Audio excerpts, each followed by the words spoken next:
What's up, guys? Welcome to Daily Dose of Reddit. This is your host, whose ultra instinct will fuel me and guide the way, Zach, and today's subreddit is r/FatPeopleStories. By the way, if you know the song I just referenced, and you probably do if you're below the age of 45, just freaking put the comments down below. Just freaking celebrate how good that song is with me. It's so hype, it's so good!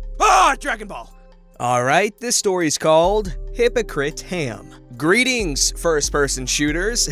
It's been a while. I have mentioned in stories prior that I am to get married in April. This is a bit of an old story. So, like a lot of women, and several men, I am working super hard to look as perfect as I can on the big day. I have cut out sugar completely, eat carbs for only one meal a day, and have recently joined a spin class 5 times a week. The happily engaged phase brought with it some extra pounds, and the festive period added some more.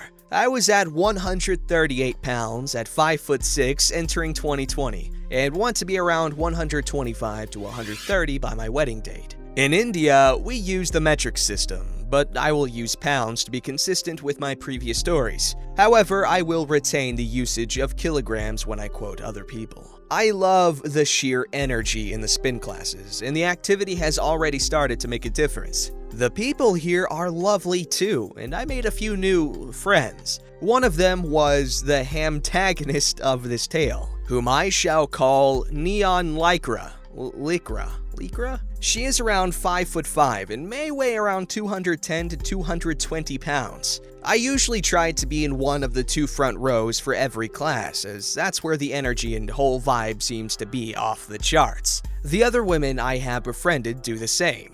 Neon Okra, however, sticks to the back of the class. I'm just gonna call her Neon. I think that's where the slower people exercise, and I never asked her to join us up front, as I thought she may just be feeling self-conscious. Now, Neon has a habit of turning up to class 15 to 20 minutes early. In this duration, she frequently goes right to the front of the class and takes pictures for her Instagram and Snapchat stories. Once she even asked me to take a video of her spinning furiously, right at the front row, for 30 seconds before returning to her usual spot in the back when the rest of the class shuffles in. By the way, she uploaded this video on her Instagram with the caption, "Real fitness comes from the front lines." I mentally judged her, but only mildly.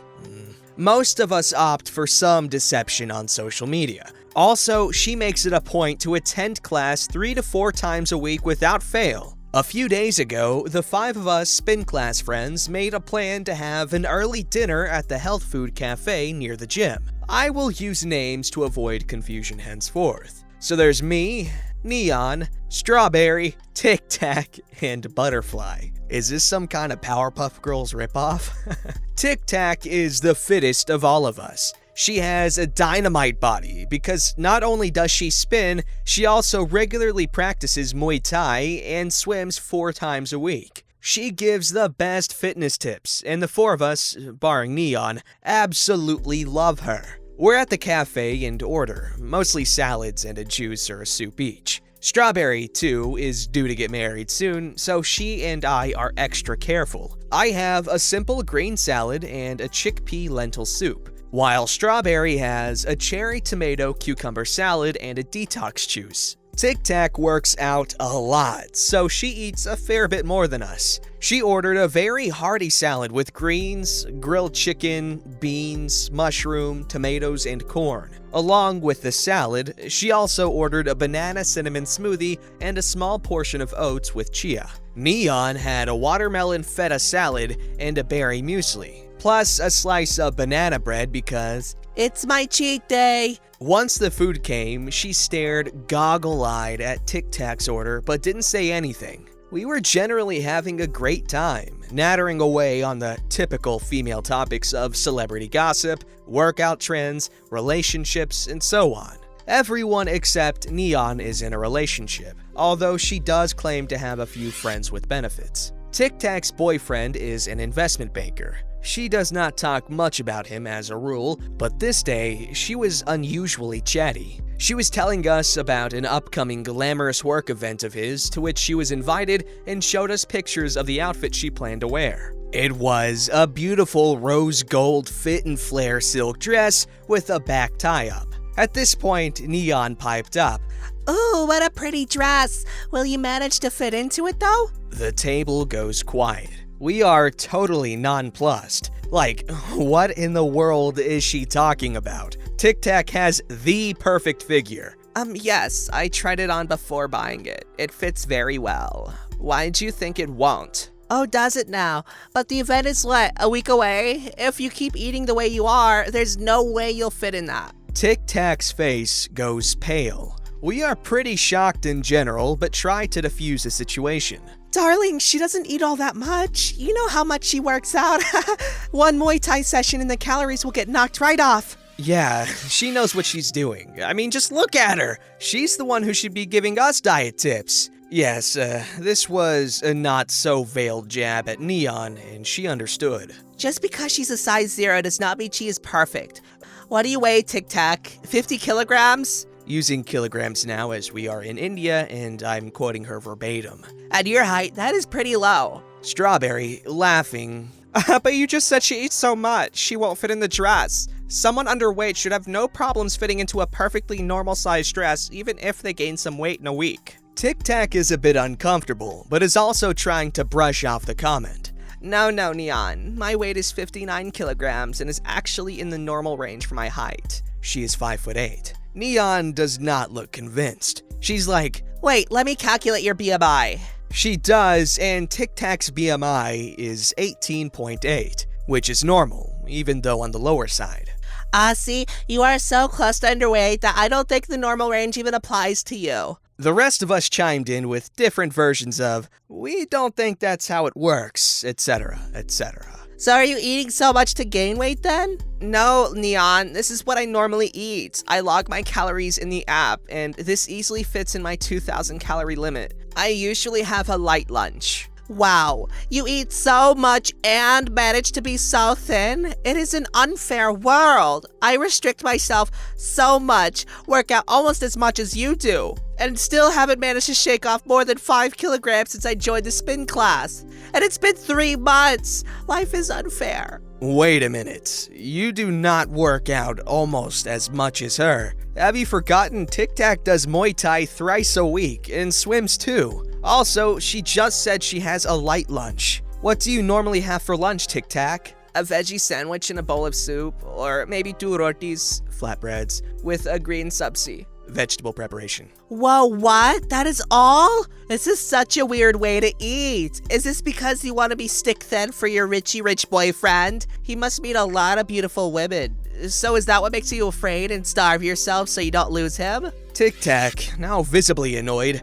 No, Neon, he has nothing to do with it. I have been very vigilant about my fitness since 7 to 8 years. He and I only started dating a year ago. Huh, maybe you just have an eating disorder then. I diet too, you know, but nothing quite like you. You're supposed to lose weight slow and steady, and I'll stick to that. Strawberry, who is a blunt person, but weren't you just saying how you were frustrated that you only lost 5 kilograms so far? That was before we established that Tic Tac is so thin because of her eating disorder. Now, I am totally okay with my weight. Before anyone could say anything else, she directed her tirade at me and Strawberry.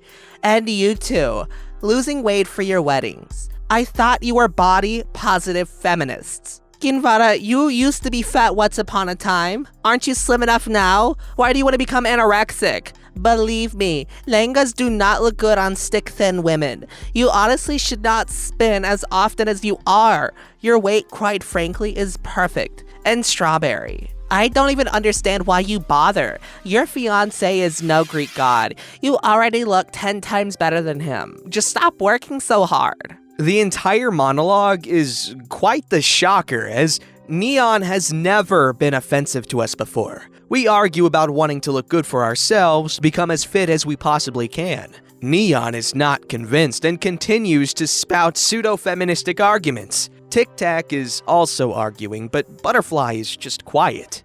I understand that you may be a bit insecure, Kinvara, because your fiancé is so handsome, but you're a looker too. Stop hating on yourself so much just because you were fat earlier. Just chill at home, enjoy your mom's food every day while you still can.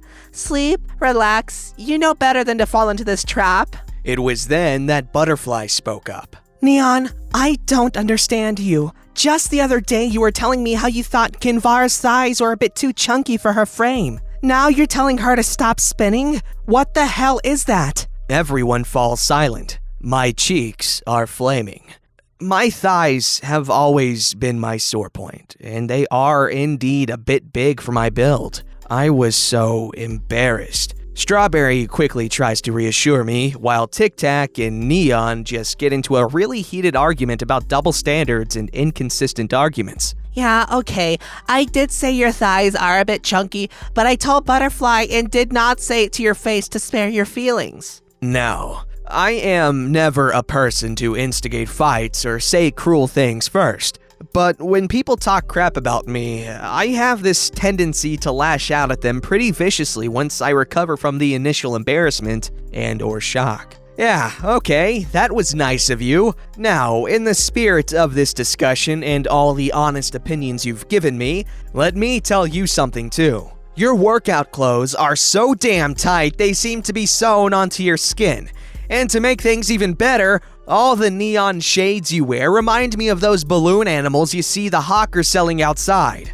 I just never said it to your face to spare your feelings. Neon gasped. The others audibly gulped, except Strawberry, who snort laughed. Neon then told me to go screw myself, threw money on the table, and stormed out. She hasn't come to a spin class since. I feel guilty that my comment may have stopped her from exercising regularly, but not so much that I will go apologize to her. The other girls don't think I am at fault at all and are fully supportive. And that's all, folks. I will say this, my favorite character in the story is Strawberry, by far, because she seems to be the only one not going the passive-aggressive route. It's just, all passive-aggressiveness does is cause more conflict, because you're referencing an issue, but you're not bringing it to light, really, and so it's all negativity there, and it's just bad. And I wouldn't consider what Strawberry did to be blunt. That's just... Honestly, I'm gonna sound kind of mean, but that's just being, I feel like, mature. When you say what you mean, but you don't necessarily have to be a jerk about it. It's just the dynamic illustrated here is just not a very good one, not a very healthy one to be around. Like, Neon's obviously got some horrible image issues that she needs to talk about with someone. Like, my philosophy is, if you have something, I guess, negative to say, you want to talk about it with the person it's regarding. And if you want to talk about someone when they're not present, make it nice, or just don't say anything at all. Because that's just poor character. Obvious caveats, like if your parent's discussing your child, or just being concerned about someone in general, not just talking crap. Alright, this one's called Stuck in the Tub, r/Tales from Security. Stuck in the Tub. Years ago, in the 90s, I was a security officer in a busy downtown hotel. I was radio dispatched by the switchboard operator. One evening, I got a call. There was a loud knocking and screaming coming from the top floor of the hotel. I went to the floor in question and loitered around for a bit, but didn't hear anything, and reported back as such. About 20 minutes later, same call, same response, same outcome. An hour later, I got the same call and a second complaint of sobbing on the same floor. I responded to the floor, determined to get to the bottom of it. It took me literally putting my ear to each door for a couple of minutes at a time, carefully listening. The floor had only one vacant room, so the process took a while. I did one whole side of the floor and was about halfway back to the other side. I was listening at a door and was just about to move on when I thought I heard a very quiet whimper. Then nothing. Then I heard it again. The shower was running in the room, masking most sounds. Maybe it was the TV. I knocked and identified myself as hotel security. The floodgates opened then, and a woman's voice called loudly for help. I opened her door to find the safety latch was thrown. I told her I'd be right back, and I went to get the breaker bar we keep in each floor's housekeeping area. I also called for my backup. Not another security officer, but the engineer on duty. The engineer had arrived at the door a few seconds after I returned, and together, we snapped the security latch and entered the room. I called out that I was hotel security, and the woman said from the bathroom, I'm in here and I need help now! We pushed open the bathroom door and peered cautiously inside. The woman was a big girl, quite overweight. Who am I kidding? She was fucking-enormous, 500 pounds easy. She was lying down in the tub with the shower spray hitting her right in the face. She had slipped and fallen backwards, somehow trapping her arms behind her, and because of her weight and girth, she couldn't get back up. She could only move one leg and could kinda kick the side of the shower, making the knocking sound. She had been that way for about 90 minutes and had exhausted the hot water tank for that floor, so she was getting ice-cold water right in the face and was shivering violently. When a woman of those dimensions shivers, things, well, shake, disconcertingly so. That which has been seen cannot be unseen. My colleague took a vowel and laid it on her in an attempt to give her some dignity. It took all the towels to do that. My colleague and I tried for several minutes to lift her out, but couldn't get a good grip. Either too flabby or too wet, or too wet and flabby. We decided we needed major reinforcements and called the fire department. They arrived in under 5 minutes, covered her with a comforter from her bed, and gave her heated oxygen. We thought they would get her out in short order, but they had the same flabby, slippy issues we did. For a while, there was talk of cutting the side of the tub off, but eventually they were able to get some straps behind her, and 4 burly men pulled her out. I was in the guest room, but not the bathroom. But I swear, I heard a soft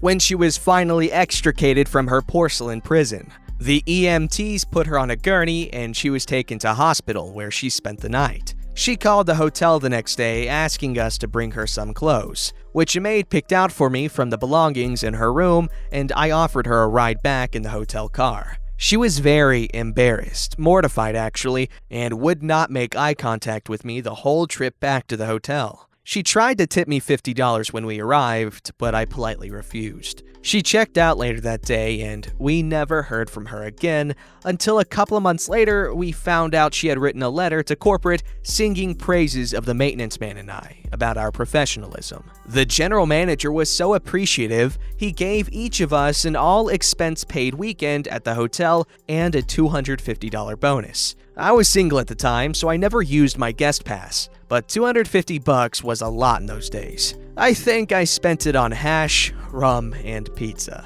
Okay, this story's definitely a bit iffy. I don't know, guys, this one just kinda seemed just mean for the sake of being mean. I thought the subreddit was supposed to be stories about mean people that happen to be fat, and I feel like this was just unnecessarily kinda mean. This one was just making fun of her weight, and she was actually really nice. She appreciated everything. She was about to leave a big tip, and hotels are not cheap, especially if it's a hotel with security there. And she was trying to give him a good tip, and she praised them and got them bonuses. Personally, this one was in poor taste, but it was still interesting nonetheless.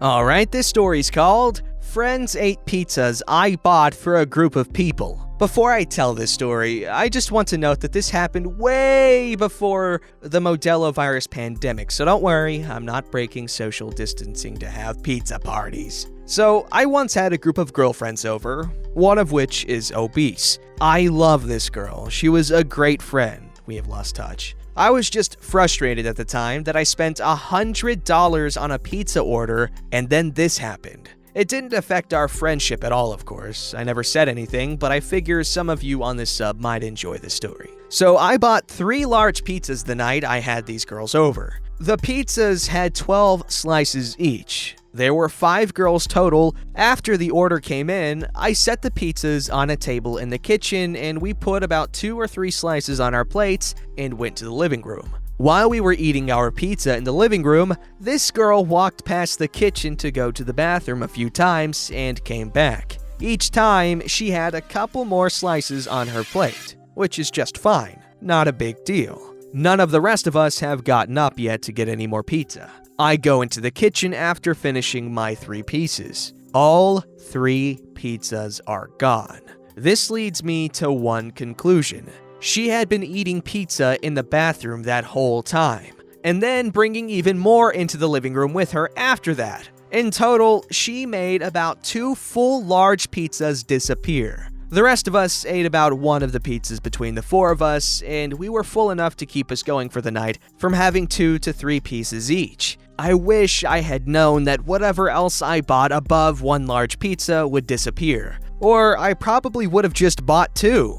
I also wonder to this day if any of the other girls noticed this happen. I'm sure they did, but we were also drinking, so who knows.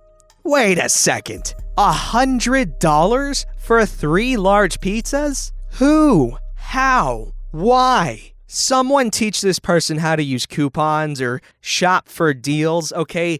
And you honestly should have talked to her about that. I'm not saying, like, come in mad at her, just feel like, and obviously one-on-one, because with other people it would just be embarrassing. And I get it could be awkward, but it's only awkward if you make it awkward. Be nice about it, don't be mad, just, ask her to be more considerate of other people when, you spend a ridiculous amount of money. And that was a bit dumb on OP's part, for spending $100 on 3 pizzas. That's $33 on each pizza. You're supposed to get discounts when you buy in bulk or whatever. Like, what kind of pizza was that? Don't forget to like, subscribe, and hit that bell to never miss an episode.